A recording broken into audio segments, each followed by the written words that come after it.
अच्छा बच्चों, राधे राधे। 7th और 8th क्लास में हमारी हिंदी की जो किताब आई हैं, उनका किताब का नाम लिखा है अयांश। बहुत अच्छा नाम है। पुस्तकों पर जो नाम होता है उसके भी अर्थ होते हैं। अयांश का मतलब होता है प्रकाश की पहली किरण, जिसके द्वारा जो है हम ज्ञान की किरण है, छोटी से जो प्रारंभ होती है। तो अयांश का प्रकाश की पहली किरण से हम पाठ का नाम शुरू करते हैं। और पहला पाठ है हमारा जो है प्रार्थना के रूप में है नमस्कार उनको ... करके लिख दिया है। जिन लोगों के पास किताब है, अपनी किताब लेकर के जो है वीडियो देखते समय और अपनी किताब पे भी ध्यान रखेंगे और अर्थ भी समझते रहेंगे। तो है नमस्कार उनको जिनका मन पावन है। वैसे तो भाई बच्चों, शिष्टाचार के नाते हमको अपने से बड़े जितने भी लोग हैं सबको नमस्कार प्रणाम आदि करना चाहिए।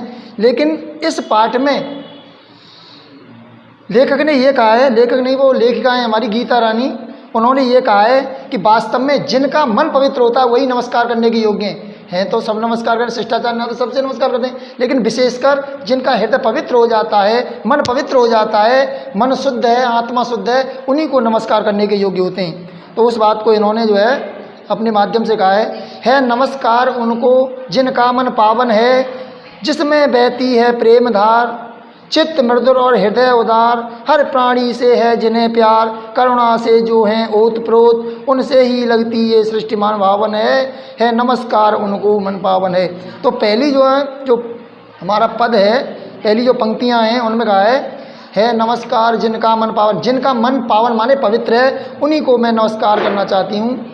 जिसमें बहती है प्रेमधार, जिन पवित्र लोगों के अंदर प्रेम की धारा का प्रभाव होता है, जो हमेशा दूसरों से प्रेम करते हैं, किसी से ईर्ष्या द्वेष नहीं करते। चित्त मृदुल, उनका जो हृदय होता है बड़ा मधुर होता है, मृदुल होता है, नम्र होता है। हृदय उदार, और उदारता की भावना होते हैं। उदार क्या होता है?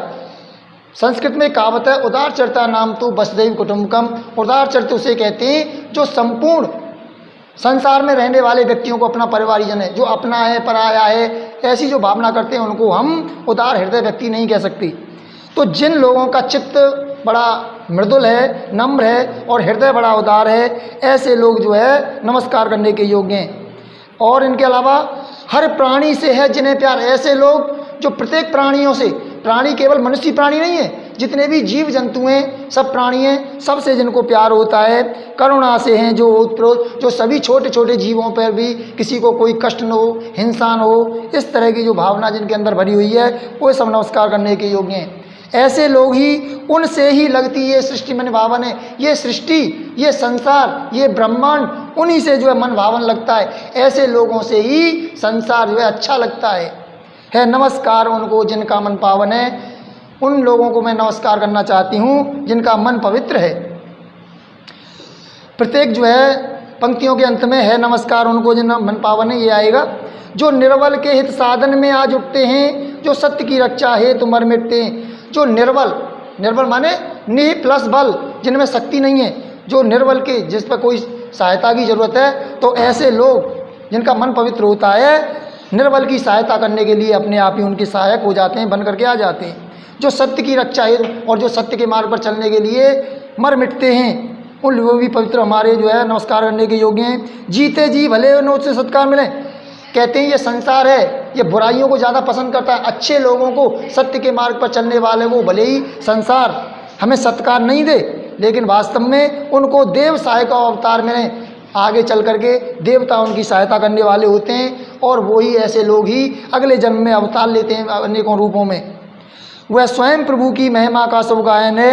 जो लोग, जिनका मन पवित्र होता है, वो स्वयं भगवान की महिमा का ही गायन करते हैं। वो कहते हैं मेरा कुछ नहीं है, जो कुछ है परमात्मा का है, तो भगवान का ही जो गायन करते हैं। है नमस्कार उनको जिनका मन पावन है। मैं उनको नमस्कार करना चाहती हूँ जिनका मन पवित्र है। अगली जो है पंक्तियों में छल कपट द्वेष पाखंड से कोसों दूर रहें, सद्भावना शुभ और मैत्री से भरपूर हैं। जो लोग छल से, कपट से, धोखे से, द्वेष से, ईर्ष्या से, लड़ाई झगड़े से, पाखंड से, अर्थात हूँ तो मैं कुछ नहीं, लंबे चौड़े तिलक छापे लगा के अपने पता नहीं कितना बड़ा महात्मा मान लग जाऊँ, इस तरह का जो पाखंड होता है, इन चीज़ों से जो है कोसों दूर रहें, बहुत दूर रहते हैं। ऐसे लोगों को नमस्कार करना चाहती हूँ। प्रत्येक लाइन पंक्ति का नमस्कार से अर्थ जुड़ा हुआ है। सद्भावना, शुभ और मैत्री से भरपूर हैं। जो लोग सद्भावना, अच्छी भावना, हमेशा दूसरे के प्रति अच्छी भावना रखते हैं, किसी के प्रति जो इनके अंदर दुर्भावना नहीं आती है, गलत भावना नहीं आती है, और जो मैत्री से, मित्रता से, सब लोगों से मित्रता का व्यवहार करते हैं, ऐसे से जो युक्त होते हैं उनको नमस्कार करना चाहती हूँ। जो हंसकर शत्रु को भी क्षमा करें, मैं उनको नमस्कार करना चाहती हूँ। जो हंस करके, जो शत्रु होता है, दुश्मन होता है, उसको भी अगर वो गलती कर दे तो उसको भी क्षमा कर दें। ऐसे लोग कौन कर सकते हैं? जिनका मन पवित्र होगा। संसार के जो सुख साधन से जो मोह करें, संसार का जो सुख साधन है, संसार के सुख साधन क्या हैं? जो हमारी जो है संसार के जो है मोह माया में फंसने वाली चीज़ें हैं, वो सब जो है उनसे मोह नहीं करते हैं। जैसे घर है, पत्नी है, स्त्री है, पुत्र है, इनसे मोह नहीं करते हैं। है भीतर जो आलोक उसे पा जाएं। हमारे अंदर जो आलोक है, प्रकाश है, हम लोगों के अंदर किसका प्रकाश है? ज्ञान का प्रकाश है। हमारी आत्मा किसी काम को करने से पहले हमें रोकती है। मान लो हमारे मन में एक विचार उठता है कि इसी चोरी कर लें, लेकिन फौरन हमारी आत्मा कही नहीं, ऐसा करना सही नहीं है। क्योंकि हमें ज्ञान कौन दे रहा है? हमारी आत्मा जो है, हमारे अंदर जो प्रकाश है वो हमें ज्ञान दे रहा है। तो है भीतर जो आलोक उसे हम पा जाएं। हमारे अंदर जो ज्ञान का रूपी जो प्रकाश है, आत्मा जो हमें ज्ञान दे रही है, उसका जो प्रकाश है, वास्तविक उस ज्ञान के ऊपर चल जाएं।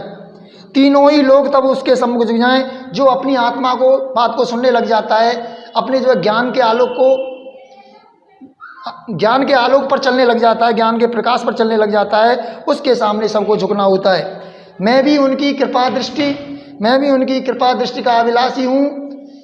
इस पंक्ति के माध्यम से कह रही है गीता रानी, मैं भी उनकी कृपा दृष्टि की अभिलाषी हूँ। मैं भी, लेखिका, उनकी कृपा दृष्टि, उस आत्मा की कृपा दृष्टि की अभिलाषी हूँ। मैं भी अभिलाषा है कि मुझ पर भी मेरी आत्मा की जो है, जो आलोक ज्ञान का प्रकाश है, उसका प्रभाव हो। दिखते साधारण पर वे सच्चे नृपराजन है। वो साधारण व्यक्ति दिखाई देते हैं, लेकिन वास्तव में ऐसे सच्चे नृपराजन हैं। ऐसे ही राजा वास्तव में राजा हैं। ऐसे उच्च विचारों का राजा यदि हमारे समाज में हो जाए तो हमारी प्रजा सुधर जाती है। कहते हैं, ये कहावत है, यथा राजा तथा प्रजा। अगर राजा अच्छा होगा तो प्रजा अच्छी होगी, राजा अगर जो है गलत होगा तो उसकी प्रजा भी गलत हो जाएगी। है नमस्कार उनको जिनका मन पावन है। अगली अंतिम पंक्ति में यही कहा है नमस्कार उनको मन का पावन है। गीता रानी कहती हैं, मैं उनको नमस्कार करना चाहती हूँ बार बार जिनका मन हर तरह से पवित्र हो चुका है। तो यहाँ ये कह दिया, वास्तव में जिनके हृदय शुद्ध और पवित्र हैं, वही नमस्कार करने के योग्य हैं। अगर ये हमारा पाठ जो है, पहला चैप्टर पूरा हो चुका है। और इस किताब को वीडियो के साथ अगर देखें तो ज़्यादा अच्छा रहेगा, क्योंकि किताब में पंक्ति देखो और उसके अर्थ को जानकारी करो। हमने क्वेश्चन आंसर पहले एक बार डाल चुके हैं व्हाट्सएप पे। अगर जिन लोगों पर नहीं पहुँचे, दोबारा हम जो व्हाट्सएप पे फिर डाल देंगे। धन्यवाद।